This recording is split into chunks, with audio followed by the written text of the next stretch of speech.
मैं तमने अहींया बहारनो नजारो बतावुं छुं। તમે જોઈ શકો છો અહીંયાની રિક્ષા પણ અલગ અલગ કલરની છે। રિક્ષાની પાછળ આવું લખેલું હોય છે, જોઈ શકો છો।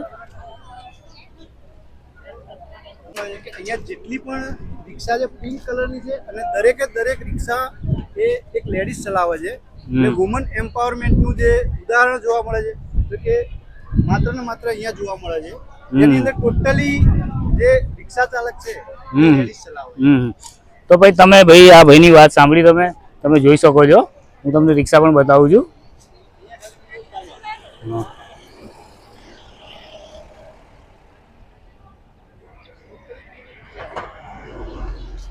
અહીંયાનો નજારો છે, તમે જોઈ શકો છો। અહીંયાની બીઆરટીએસ, પહાડ, આપણા વાયરમેન ભાઈ,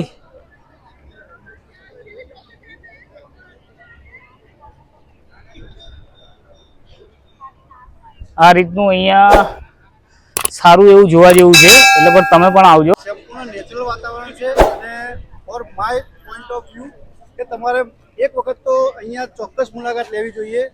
જે એકદમ બેસ્ટ એનું લોકેશન અને પ્લીઝ એકવાર ચોક્કસથી વિઝિટ કરજો તમે।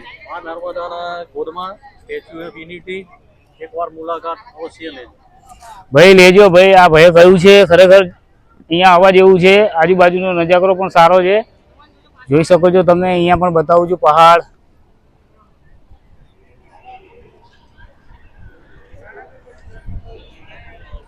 અહીંયાની માર્કેટ પણ આગળ જોશું આપણે। તો મિત્રો અહીંયાની માર્કેટ પણ તમે જોઈ શકો છો।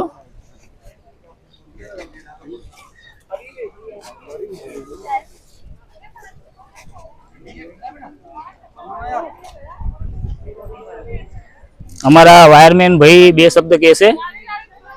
સ્ટેચ્યુ ઓફ યુનિટીનું નાનકડું એવું જે સેટઅપ છે, નાનકડું એવું જે માર્કેટ છે, જેની અંદર નાના નાના વેન્ડરો જે છે નાની નાની વસ્તુઓ બધી વેચી રહ્યા છે। અહીંયા તમે જોઈ શકો છો મૂર્તિ પણ છે।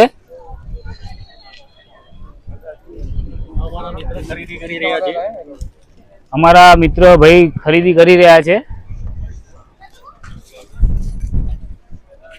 और कुछ उससे कम नहीं होगा ये भाई भाव ताल કરી રહ્યા છે। ભાઈ બધા પોતપોતાની ખરીદી કરી રહ્યા છે। કોઈ આ લે છે, કોઈ એ લે છે। આપણે જુઓ બધું બીઆરટીએસ, આ જુઓ અહીંયાનો નજારો જુઓ, બધું જુઓ તમે।